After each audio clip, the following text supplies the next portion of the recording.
Warahmatullahi wabarakatuh. Nama saya Selvia Febrianti. Saya menjelaskan bab 2 kajian teori. Penentuan indikator nilai X. Di sini ada X1 nilai rapot, di mana nilai rapot ini penilaian hasil belajar oleh pendidik menggunakan berbagai teknik penilaian berupa tes tertulis, tes lisan, dan tes praktek atau tes kinerja. Teknik penugasan baik perseorangan maupun kelompok dapat berbentuk tugas rumah dan atau proyek.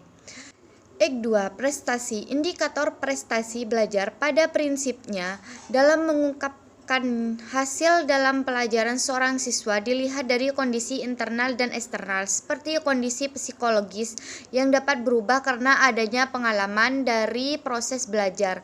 Dalam proses belajar juga mempengaruhi oleh beberapa faktor khususnya yang dapat berubah hasil belajar. Namun dalam mengungkapkan dalam hasil belajar ada yang bersifat tidak dapat diraba atau dilihat secara kasat mata. Akan menjelaskan variabel dummy tentang jalur masuk, di mana pada jalur masuk ini seleksi nasional perguruan tinggi negeri ini bisa disingkat melalui SNMPTN, di mana SNPTN ini premium adalah salah satu bentuk jalur seleksi penerimaan mahasiswa untuk memasuki perguruan tinggi negeri yang dilaksanakan serentak seluruh Indonesia. Dan selain seleksi mandiri ini melalui ujian mandiri, di mana pada seleksi bersama masuk perguruan tinggi negeri itu yaitu dengan cara mendapatkan ujian atau SBMPTN yang diselenggarakan pertama kali oleh Ditjen Dikti tahun 2008 atas jawaban. Dan yang kedua di sini saya akan menjelaskan variabel dummy menurut gender yang menurut Aryani 2002 yaitu meliputi dua indikator. Yang pertama indikator laki-laki dan yang kedua indikator perempuan, di mana nanti ada beberapa model jenis dummy. Yang pertama adalah model dummy intercept, yang kedua model SOP,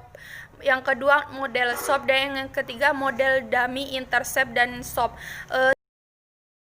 Menganalisis dasar keputusan dalam uji regresi variabel dummy, yaitu cara pertama X1 nilai SIG sebesar 0,596 lebih besar dari 0,05, jadi tidak ada pengaruh terhadap variabel Y.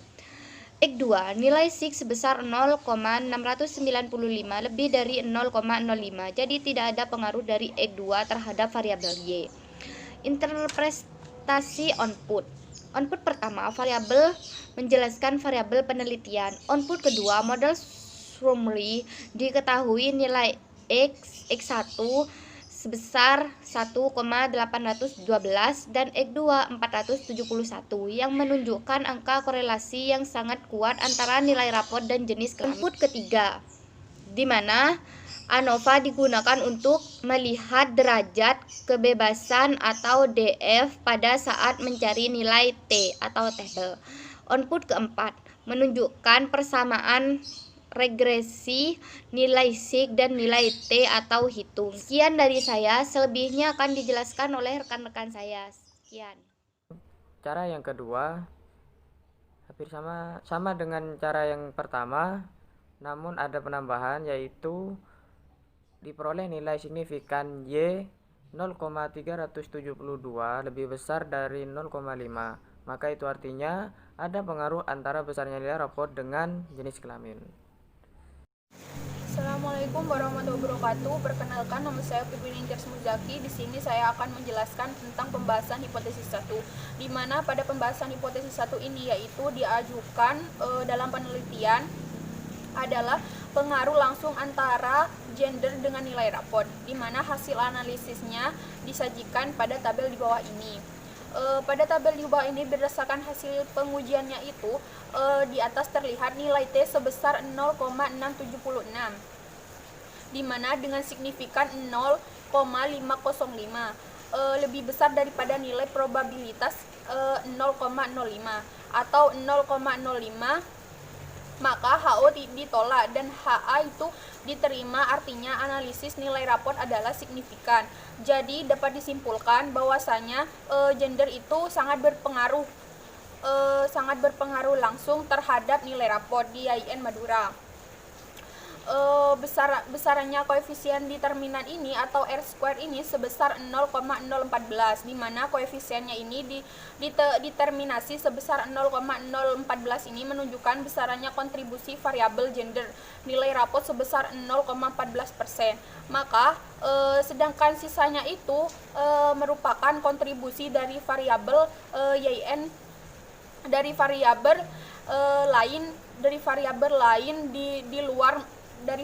lain di luar model regresi tersebut. Sekian dari saya.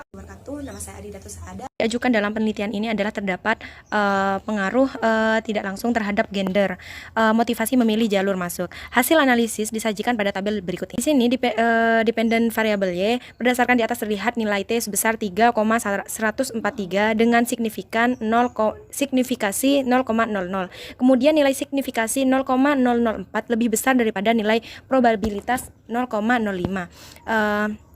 Maka HO diterima dan HA ditolak, artinya analisis jalur adalah tidak signifikan. Jadi dapat disimpulkan bahwa gender tidak berpengaruh langsung terhadap motivasi memilih jalur IAIN Madura.